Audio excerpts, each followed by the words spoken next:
Yo, what's up guys? We are back with another video. Some more MIATA content. As you can see, roof is up. Today what we are doing is that we are gonna start off with the small oil change. Got an oil filter and crush washer, some 10W30, and then we are gonna change that oil really quick because previous owner said that he did, I think, 3,000 to 4,000 kilometers on this oil, so he recommended for me to change it, so I'll change it. Probably gonna get some gas later, might cruise this thing around if the next thing goes pretty smooth, which is this right here. This is the reason why I haven't even been driving the car. Like, everything works somewhat decent, but this is probably the most important piece that is stopping me from driving the car because of safety issues. And that piece is the signal right here. So I don't have a signal, I don't have headlights, like I don't even know if the wiper works, but I don't really care about that. But we're gonna swap that out, do the oil change, and I think that should be it for this video. So I'm gonna get started out with the signal right now, just because the other car is in front. I'm too lazy to move it right now, so we will get onto that. So I will set you guys down and try to figure out how to take this out. So this is the view from behind the steering wheel. This is just a steering wheel right here. I know that there should be two 10 mils on here. I know that there should be, there are two 10 mils. I know there should be three, because I put it on yesterday, or just the other video, just to take out the center cover, the horn. That doesn't even work. It's just there. So here's one. I think the other one's up here.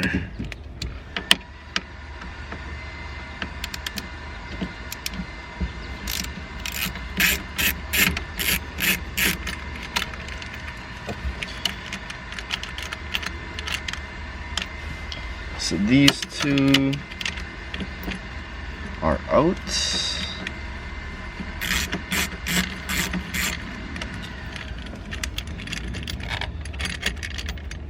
So there's that.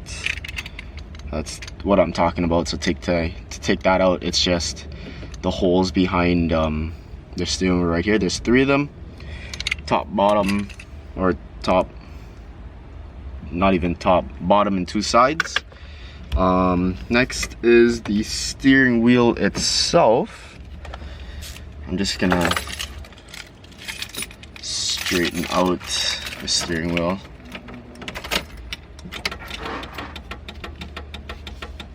Whoa.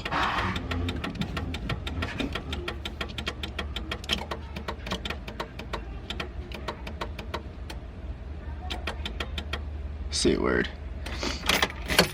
Okay. That is out.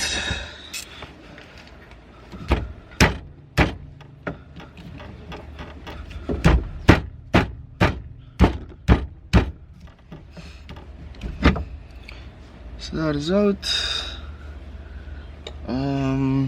Now with this, I have no idea how to take this out.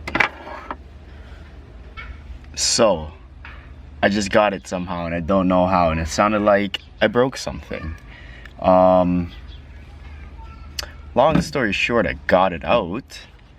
There's a whole bunch of different connectors back here. Just disconnect them, and then all I did was I twisted it. Like, when I took it off, I twisted it and yanked it, and then it sounded like something cracked. I don't know what, but it didn't sound the greatest. But I just gonna clean that up real quick and then install this one. Hopefully it just clicks in as well. Gonna put the connectors in first. There we go.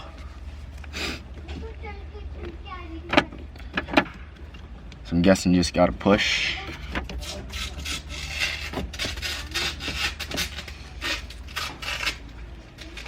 That should be all the way. So this goes back on.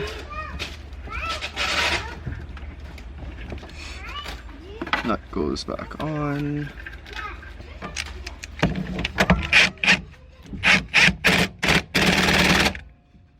And that should be on.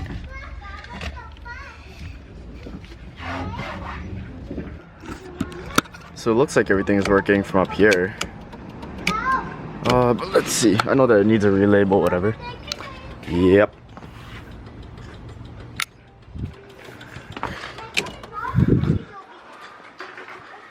And we are in the money. Okay, so it's confirmed that the actual lights work because that light is lit up. But the motors won't go on. I don't know why. Because if I... So that's the daytime running light. That's still on. But that means both motors should have popped up. This one I did manually with that. That one I felt like wasn't working anyways. But if I turn it off now, it should close. So yeah, that one is off. They're all off now, but it's still open. What? Where is the fuse box? What if he doesn't have the fuse for it? Because he said the wiring works. Everything works, he said. Might just be the fuse box that is not plugged in. I don't even know where to look for the fuse box because like there's one in there that doesn't look like it's for the headlights. Oh my god, why? One long angry line later.